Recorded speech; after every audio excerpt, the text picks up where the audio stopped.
Being a cop, you get used to seeing things that most people never do. But there are some things that even the bravest officers can't explain away. It was a quiet night on the beat, the streets bathed in the glow of the streetlights. I was on patrol, cruising through the deserted neighborhoods, my radio crackling softly in the silence. As I rounded a corner, something caught my eye, a figure standing at the edge of the woods. It was a woman, or at least it looked like one. She was dressed in a tattered gown, her hair tangled and matted with dirt. I pulled over and stepped out of my cruiser, calling out to her. "Ma'am, are you all right? Do you need assistance?" But she didn't respond. Instead, she just stood there, staring into the darkness of the forest with vacant eyes. A chill ran down my spine as I approached her, the hairs on the back of my neck standing on end. Something wasn't right. I could feel it in my bones. "Ma'am, I'm Officer Johnson. Can you tell me what you're doing out here?" I asked, trying to keep the unease out of my voice. Still, she didn't answer. Instead, she turned and disappeared into the woods, her movements unnaturally fluid and graceful. I hesitated for a moment, unsure of what to do. But duty called, and I followed her into the darkness. The woods were eerily silent, the only sound the crunch of leaves beneath my boots. I called out to her again, my voice echoing through the trees. And then I heard it, a soft, melodic humming drifting through the air. It sent shivers down my spine, filling me with a sense of dread I couldn't shake. I pushed through the undergrowth, my heart pounding in my chest. And that's when I saw her again, standing in a clearing bathed in moonlight. But she wasn't alone. A circle of figures surrounded her, their forms hazy and indistinct. They swayed and danced in the darkness, their movements hypnotic and otherworldly. I drew my weapon, my hands trembling as I tried to make sense of what I was seeing. But before I could react, the figures turned toward me, their eyes glowing with an unholy light. I stumbled backward, my heart pounding in my chest. I tried to run, to escape the nightmare unfolding before me, but it was too late.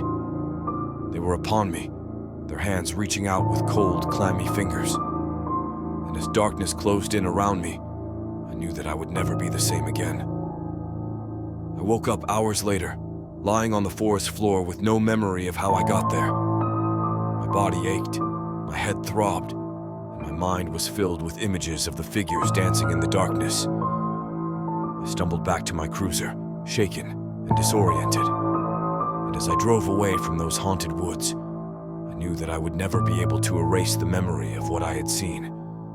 But some things are better left forgotten. Some things are better left to the darkness.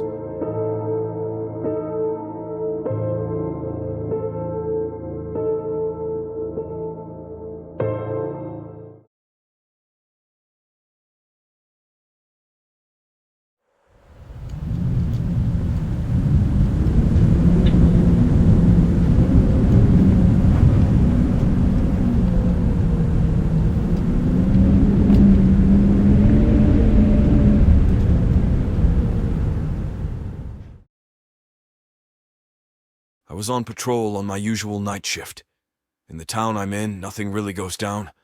It's a small population of people and everyone is chill.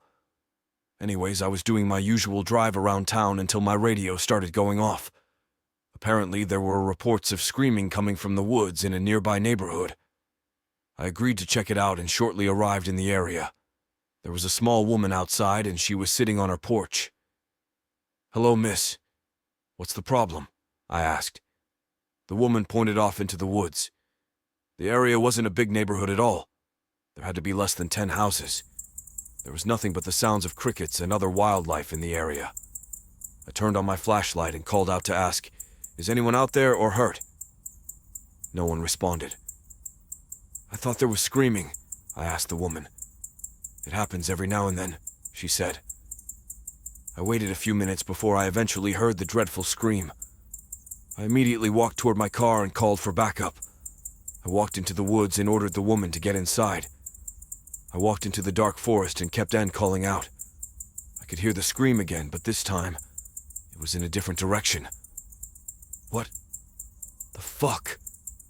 I paused for a moment and thought about the situation. Was the person running from something? If someone was really in danger, why pause the screams knowing the police is looking for you?